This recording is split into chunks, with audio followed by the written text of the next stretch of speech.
So the actual topic would be the limited power of belief. Let's take a look at that. So, belief. First question, what is it? Which is a question. So what is it? A belief. Your perception. Yeah, what you trust, what you, it's what you trust in, what you think is correct. It's your way or perception of reality. Okay. Perception. Perception.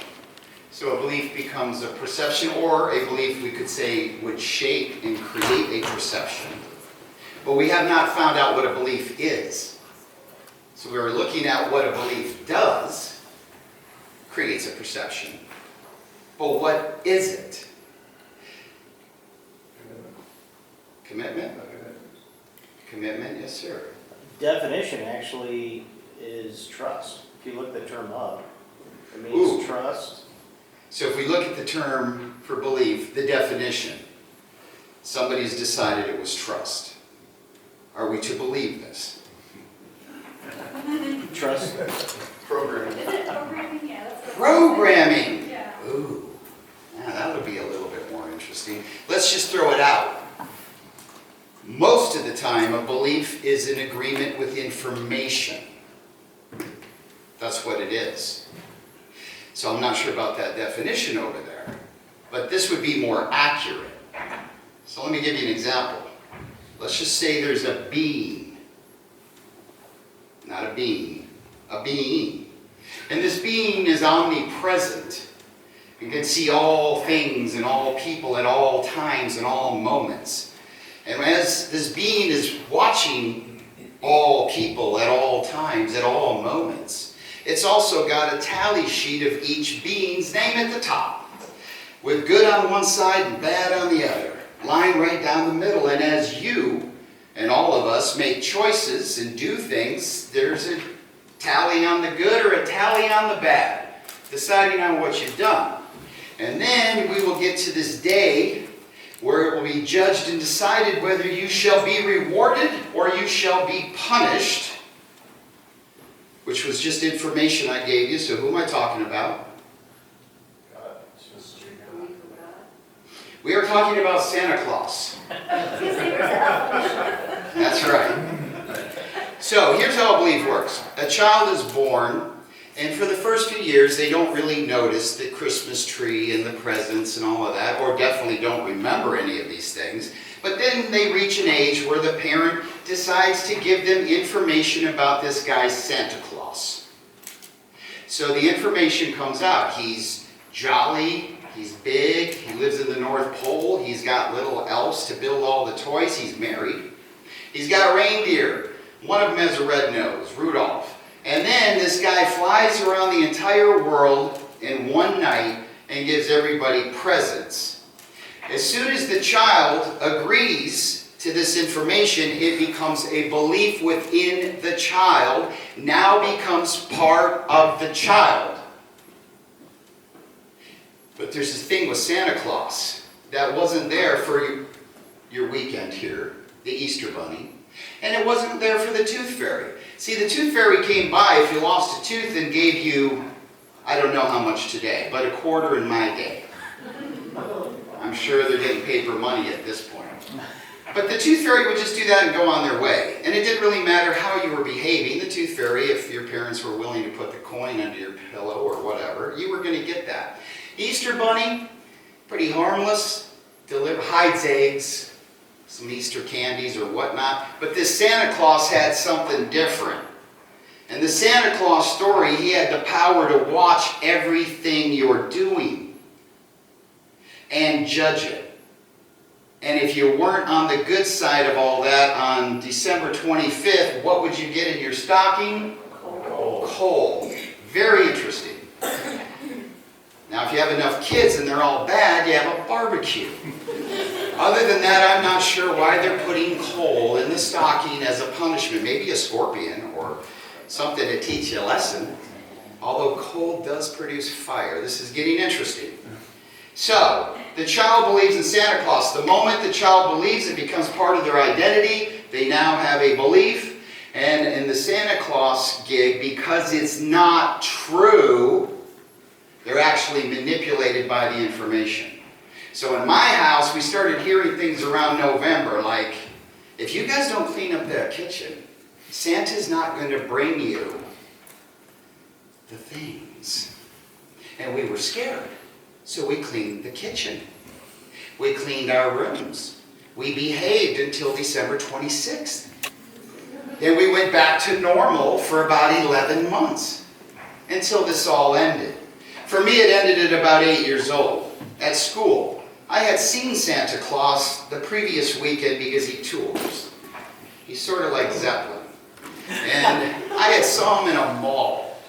And I went to school and I was telling my friends, I saw Santa Claus, I told him I'm going to get this, he's getting me this, he's getting me that. Well, there were some older kids there.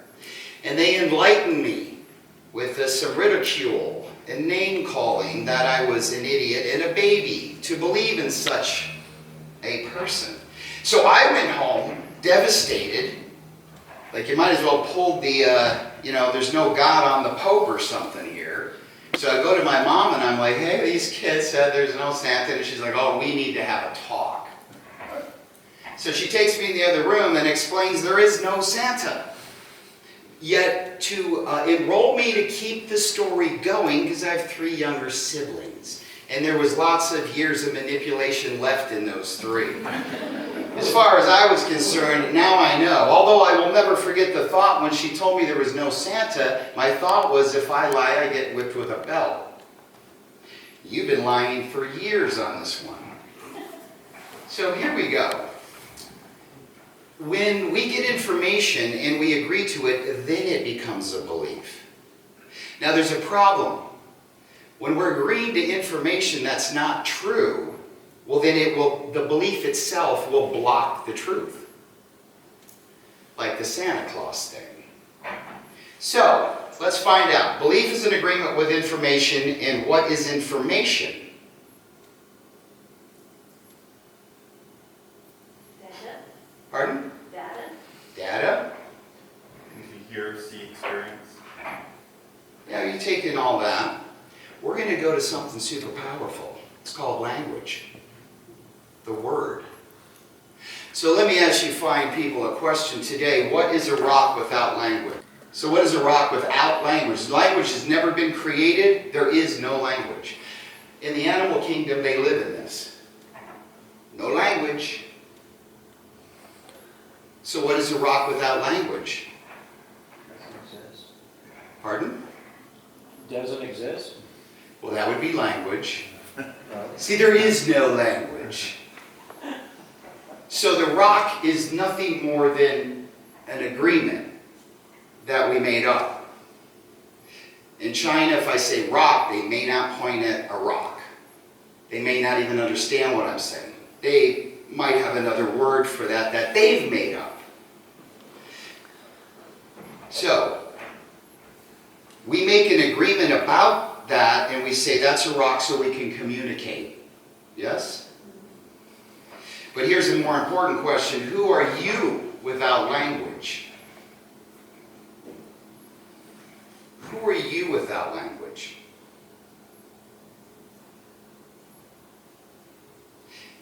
The language created your entire identity. Without it, you would not have one. And this might get heavy, but we want to look at this identity thing we got going on here. Because this is going to be incredible. Check this out. Your identity. Where were you born? Where? Illinois. Illinois. What's your name? Let's just put Scott back to the day he's born. Scott comes out of mom, hopefully, right? I'm not sure now.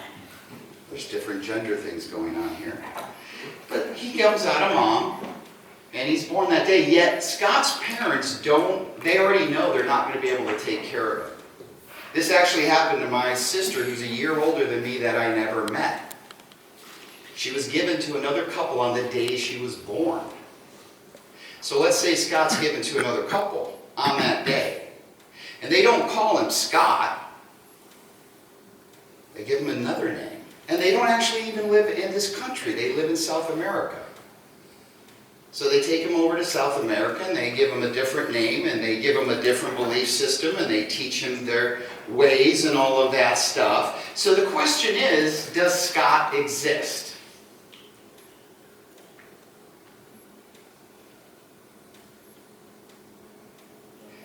The identity that we know as Scott does not exist. It ceases to be.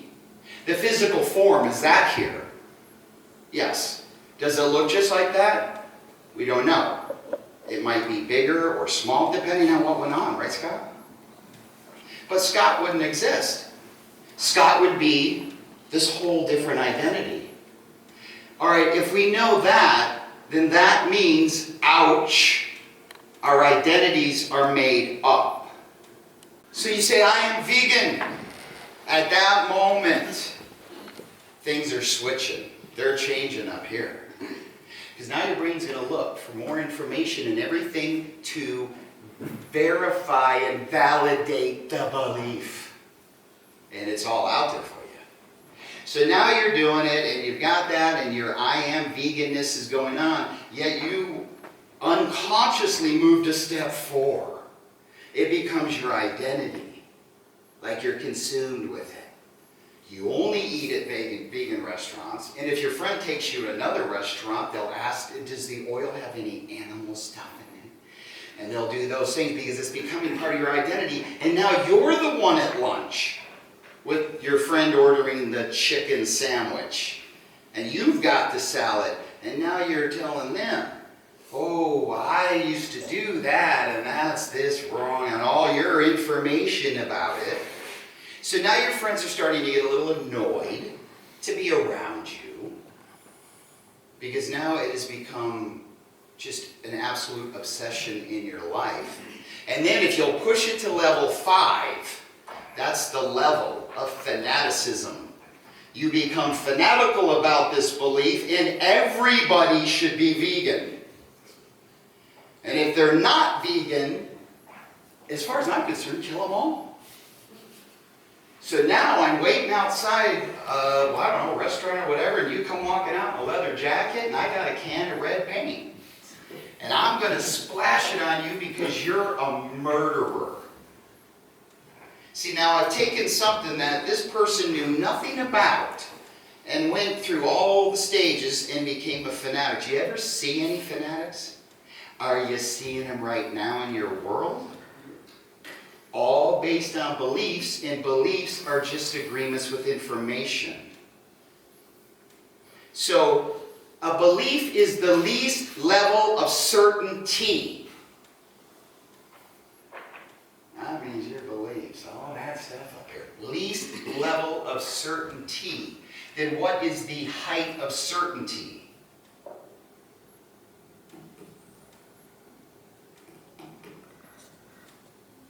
You're in one right now.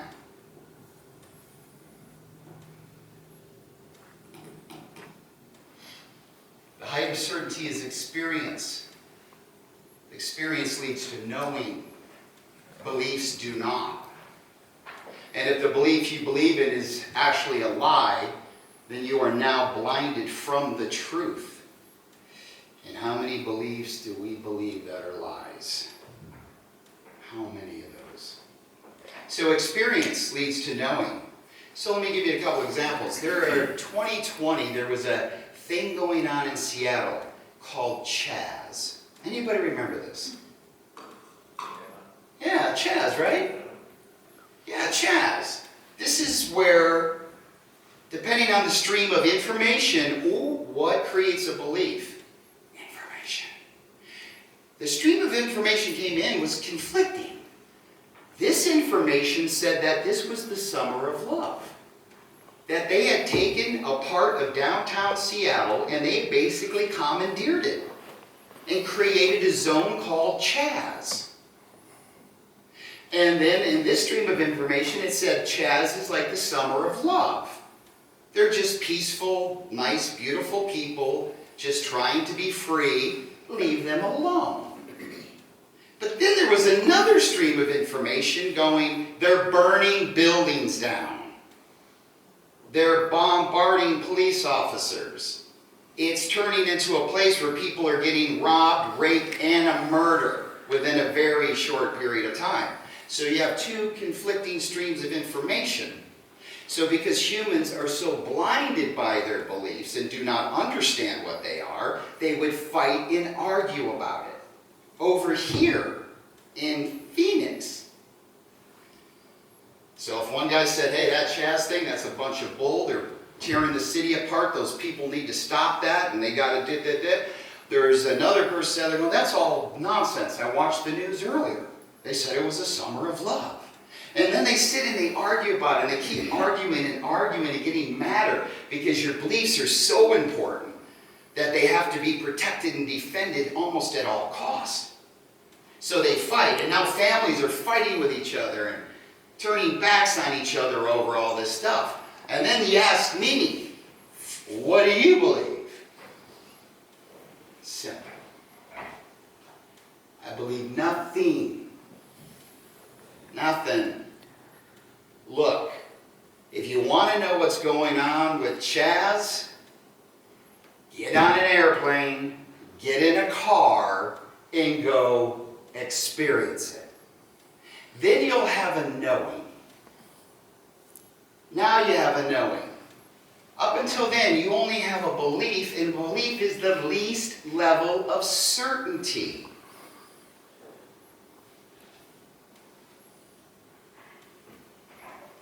So, if you want power, you get to a place and you start to understand there's nothing to believe here. There's a lot of possibilities here. Lots of them. If we looked at the only thing we do know, if we looked at actual knowing that would empower us as human beings, as business owners, as fathers and mothers and children, then we would look at what we know. Here's what we know. You come in here a certain way, right? You're born. And then you're here for a certain amount of time, and then you're not here anymore. We know that. We've got that. So we know that, and we know we're going to leave. Now, what else do we know about the time that we're here?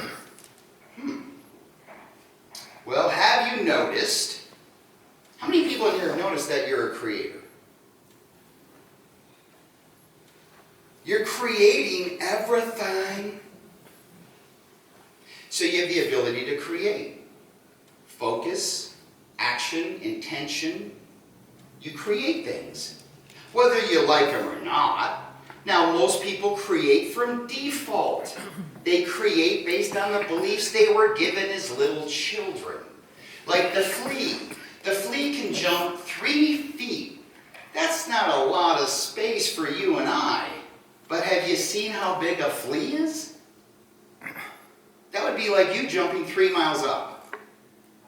Now the flea can jump 3 feet up over and over again, but you can take a flea, stick it in a jar, put a lid on the jar, and the flea's going to go to jump 3 feet, and what's going to happen? It's going to hit the lid. It's going to jump up again, it's going to hit the lid again. It's going to jump up again, it's going to hit the lid again. Pretty soon, the flea won't jump to the lid. It'll stop about a little bit before, because it gets tired of smacking its head or body or whatever goes on up on the lid. Now, after a period of time, you take the lid off the jar, and the flea won't jump out of the jar. It won't go any higher than the lid. And for human beings, the lid is beliefs. That's the limit. Whatever you've decided up here, you will limit yourself at that point. So your power is understanding that beliefs are just agreements with information. Information is language. We just talked about that. Everything in your world is nothing more than agreements. That's all it is.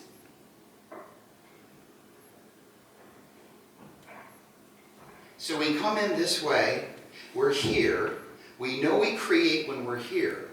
Like you're sitting on a chair. Where did that come from? Before there was ever a chair on the planet, where did the chair start? In the mind. The invisible part of you, where your power lies.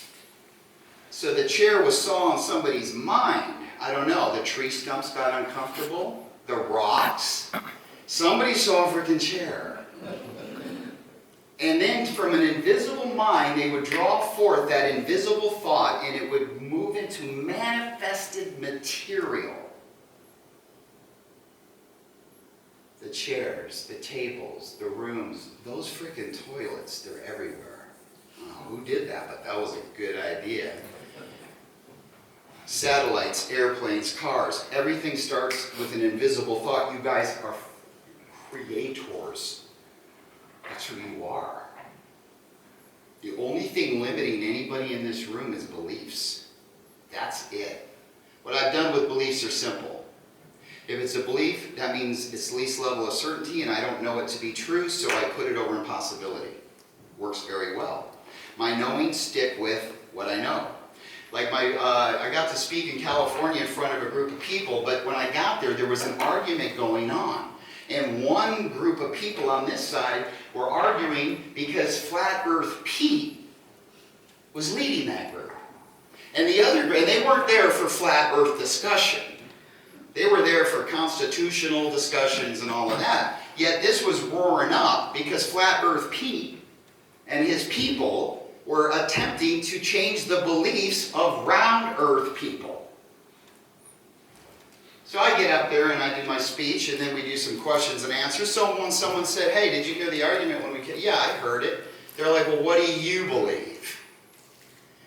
I'm like, I have no belief about this. I have never been far enough away to tell. I'm pretty close to the picture. So I don't know. I would have to go way out and get my angles right. Well, yeah, but you could just believe what they're telling you. I'm done playing that game. We are done playing that game. If nothing else, the last 3 years should have taught you that one. Like, I don't know if it's round, I don't know if it's flat, and frankly, a triangle, flat, round, how's that going to change your life? You're still here, you still have the same beliefs, you're still doing the same thing, no matter what. So I don't know, I haven't been far enough away. I like inquiry. I like questioning things. It made me think. I walked outside. I said, well, when I was in school, you have to pass tests. And, you know, some of them are fine. You know, your math equations, how to spell words, no problem. But you have to pass, like, science and history tests. And see, there's a problem with this. A lot of the things they're telling you, they're going, you need to take a test that you understand this information or we will not move you forward. Well, that's classic brainwashing. So I stand out there and I say, I don't know. But when I was in school, I took a test and they told me the earth was spinning 1,000 miles an hour. I'm not seeing much wind. I don't know if you've ever driven 1,000 miles an hour and stuck your head out the window, but I've done 120. I've fallen from an airplane at 120 miles an hour. Yeah, your mouth goes like this, and so I'm like, I don't know. If that's spinning 1,000 miles an hour, could be. Again, I don't know, but it could be. Maybe there's some weird reason why nothing's moving around and we're not, I mean, it's 200 mile an hour winds and buildings go down. But 1,000 miles an hour and nothing's happening? I've been on a merry-go-round. And when it spins, everything shoots off. Oh, but no, they told me in school there's some imaginary field of stuff. Is it true? How the hell would I know? I don't know. And then they told me, now the next question on your test is that how fast is it hurtling through space? I'm like, well, from the information you've given me, 67,000 miles an hour. I only put my head out the window at 120. 67,000 miles an hour, spinning 1,000 miles an hour. Go stand out there. So I'll be honest, I don't know if it's round, flat, triangle, a simulation, I have no clue. So I stay away from that. All possibilities are great. Keep them over there. When you prove it, I'll move it over to truth over here, knowing. Until then, we ain't doing that. So we come in, all the same, we go through, and then we leave. We come in usually for mom. Is it always mom? Yes. Okay, I'm just,